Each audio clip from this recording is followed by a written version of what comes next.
Welcome back viewers. तो break में जाने से पहले हम सीख रहे थे लुदिया के किरदार के बारे में कि किस तरह लुदिया पौलुस और सैलास की बातों से मुतासिर होती है, खुदा उसका दिल खोलता है और फिर आगे क्या होता है उसके साथ, किस तरह वो बपतिस्मा लेती है और इस्राएल के खुदा को अपनी ज़िंदगी में कबूल करती है। तो आइए मज़ीद सीखते हैं लुदिया के किरदार के बारे में।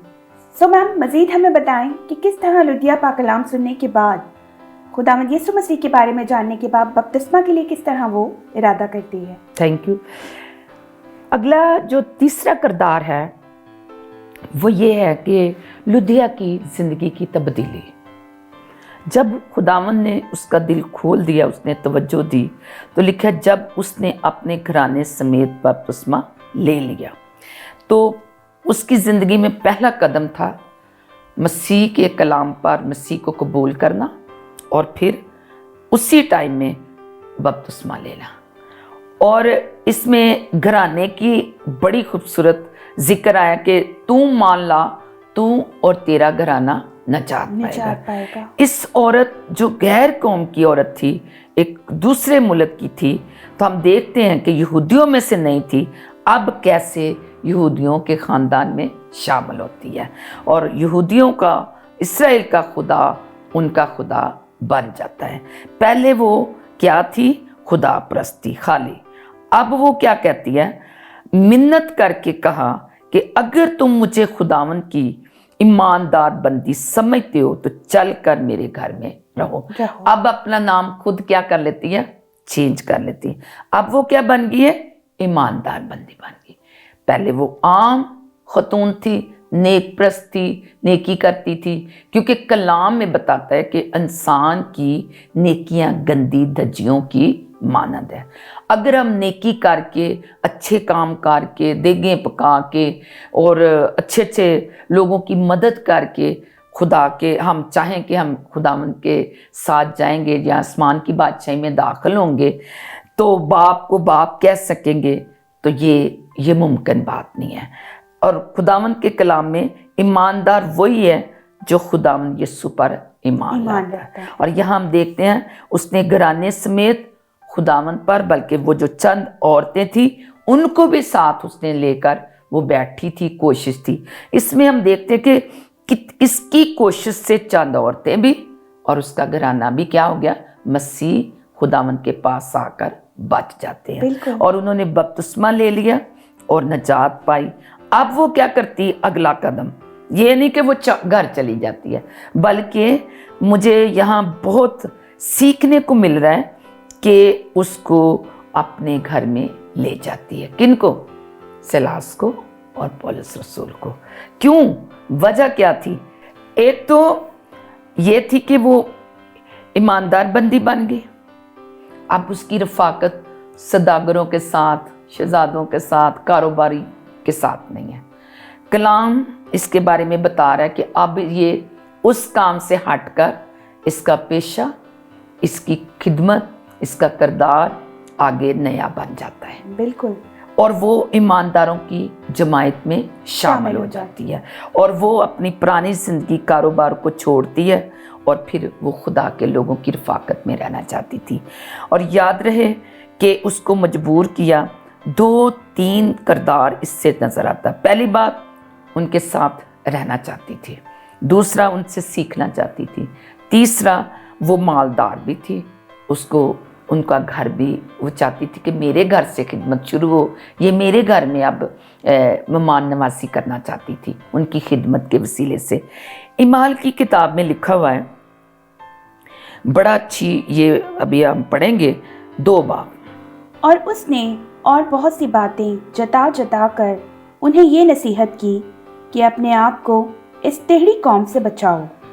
बस जिन लोगों ने उसका कलाम कबूल किया उन्होंने बपतिस्मा लिया और उसी रोज़ 3000 आदमियों के करीब उनमें मिल गए और ये रसूलों से तालीम पाने और रफाकत रखने में और रोटी तोड़ने और दुआ करने में मशगूल रहे। आमीन। हम देख सकते हैं यहाँ रूहानी ज़िंदगी गुजारने के लिए 4 चीज़ें हैं। बिल्कुल। और ये रूहानी ज़िंदगी के 4 पिलर हैं।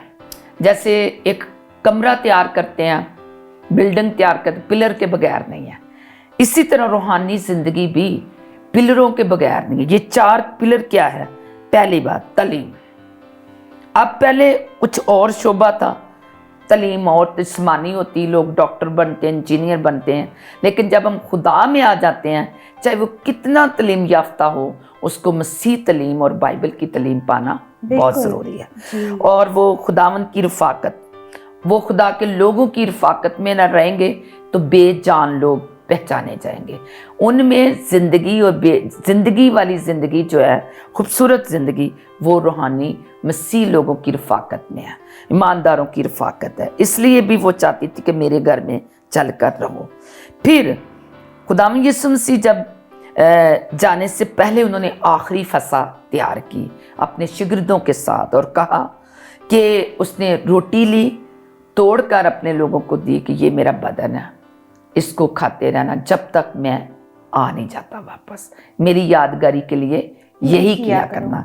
तो फिर उसने जब शीरों का, जो अंगूरों का शीरा था, उसने कहा ये मेरा खून है जो तुम्हारे लिए बहाया जाएगा, इसको ईमान की निगाह से, ईमान के साथ पीते रहना जब तक मैं।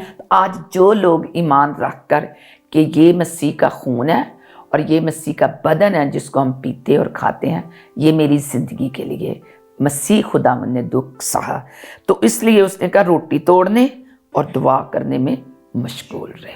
तो हम देख सकते हैं कि ये रूहानी ज़िंदगी का खूबसूरत एक कदम है जो उसने अपनी ज़िंदगी में ले लिया था और उसको ज़िंदगी में उसने पहना लिया था कि मैं अब अपनी ज़िंदगी फ़र्क तरीके से क्या करूँगी, गुजारूँगी। और कलाम हमें ये बताता है कि ये फिलिप्पी शहर की पहली खतून थी जो मसीह यीशु पर ईमान लाई थी और फिर ये ईमानदारों की लीडर बन गई थी। हम देखते हैं कि फिलिप्पी शहर की एक खूबसूरत खतून लीडर बनी थी और इसके ज़रिए से बड़ी कलीसिया तैयार हुई थी और तब्दीली आई। और फिर इसने अपने घर में जब उनको रहायश के लिए जगह मिली उसको, तो लोग, इससे यहाँ लिखा है कि अगले ही बाप में हम पढ़ते नहीं हैं, जब वो पौलुस रसूल एक बदरू गिरफ्तार लड़की को ठीक करते तो जेल में चले गए थे, और जेल में जब चले गए तो क्या होता है कि वहाँ जब वो वापस आते हैं आज़ाद होकर, तो यहाँ लिखा 40वीं आयत में, 16वें बाप की 40वीं आयत में लिखा, बस वो कैद खाना से निकल कर लुदिया के हाँ गए और भाइयों से मिलकर उन्हें तसल्ली दी और रवाना हुए। तो हम देख सकते हैं कि फौरन उनका घर, उनकी रफाकत, उनका वो रहायशगाह बन गई थी। ये एक तरह का दरवाज़ा था जो उसके लिए जो खुल गया था मसीह लोगों की रफाकत में। तो हम देखते हैं कि वो उसके अंदर कितना जज्बा पैदा होता है कि उसने किस तरह से खिदमत को करना शुरू कर दी थी। तो कुछ मैं आपके सामने एक और हवाला पढ़ना चाहती हूँ।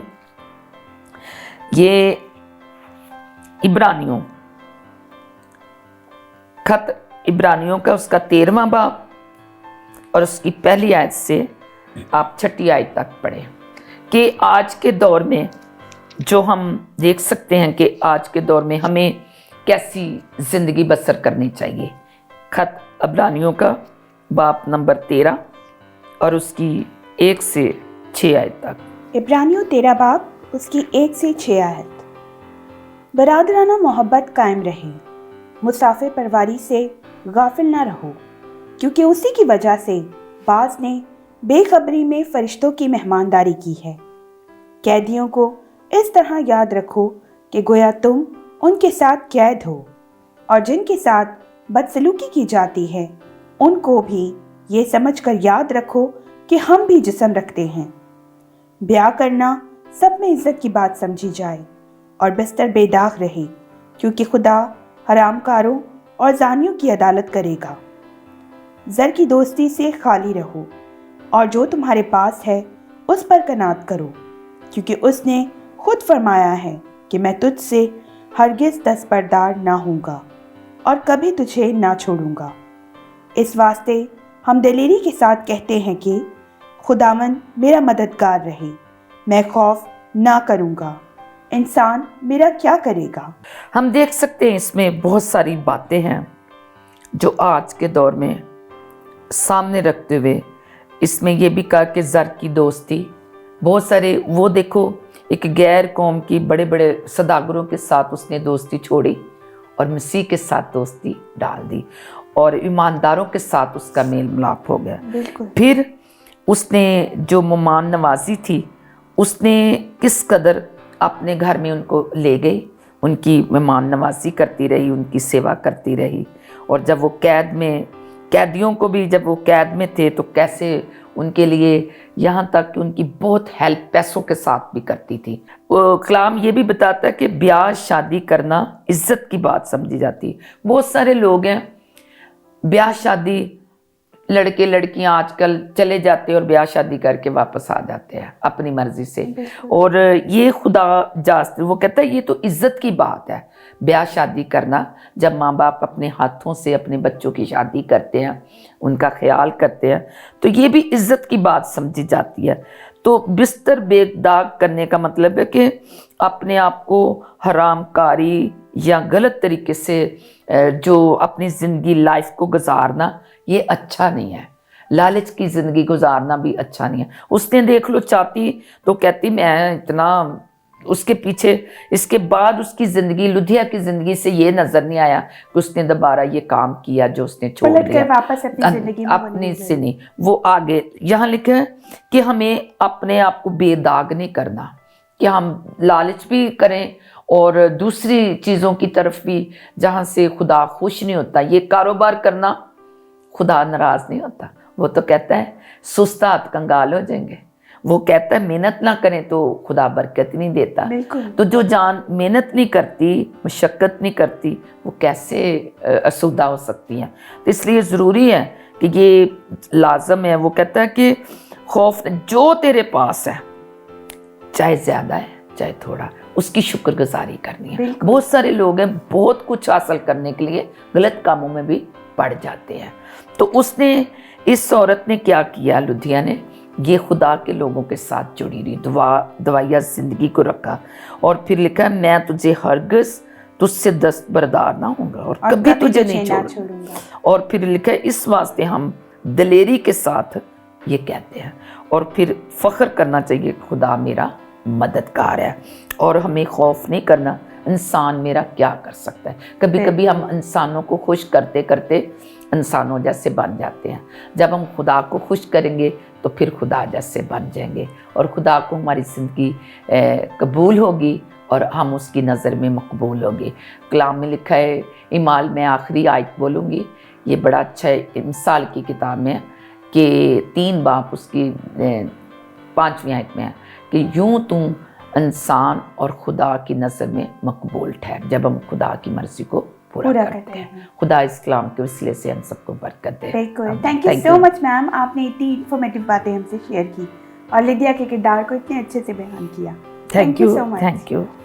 तो अजीज़ों, आज हमने लुदिया के बारे में सीखा, जो कि एक मालदार खातून थी और किस तरह पौलुस की बातें उसका दिल बदल देती हैं और वो बाकी यीशु पर ईमान ले आती है और बपतिस्मा हासिल करके खुद और अपने घराने को बनी इस्राएल की उस सच्चे खुदा की पैरोकार बनकर उनके पीछे चलती है और एक अच्छी मेहमान नवाज खातून बनकर पौलुस की खिदमत करती है और आने वाली तमाम नस्ल के लिए एक नमूना छोड़ जाती है कि कौन सा रास्ता ठीक है और किस रास्ते की तरफ जाना है। तो अजीज़ों, अभी वक्त है कि हम आपसे इजाज़त लें। मैं मिलूंगी आपको एक नए प्रोग्राम में एक नए मेहमान और एक नए बिब्लिकल किरदार के साथ। तो तब तक के लिए अपनी होस्ट सोनिया एंड्रीज को दीजिए इजाज़त। हम मिलेंगे आपसे अगले प्रोग्राम में। तब तक देखते रहें Hosanna TV. God bless you all.